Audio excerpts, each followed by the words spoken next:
السلام عليكم ورحمة الله وبركاته. رئيس الحفل المبجل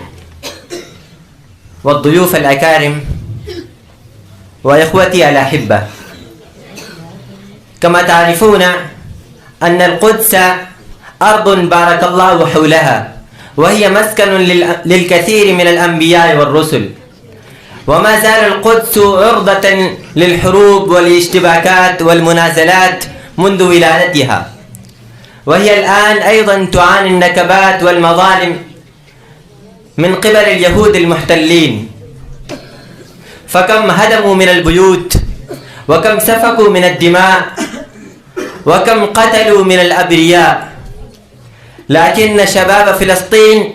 لم يستسلموا أمام العدو، بل لسان حالهم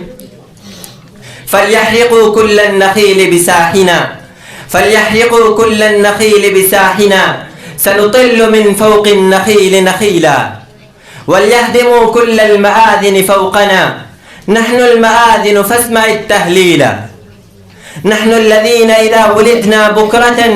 كنا على ظهر الخيول أصيلا، والذين لا يقولون ما كل ما يتمنى المرء يدركه، تجري الرياح بما لا تشتهي السفن، بل يقولون تجري الرياح كما تجري سفينتنا، تجري الرياح كما تجري سفينتنا، نحن الرياح ونحن البحر والسفن.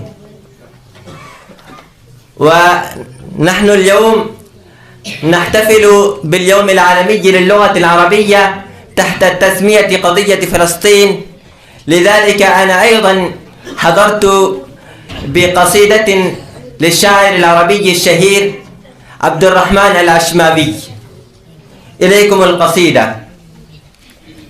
نسبى ونطرد يا أبي ونباد،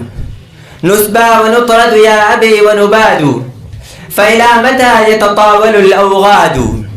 وإلى متى تدمي الجراح قلوبنا، وإلى متى تتقرح الأكباد، نصحو على عزف الرصاص كأننا زرع وغارات العدو حصاد، ونبيت يجلدنا الشتاء بصوته جلدا فما يغشى العيون رقاد،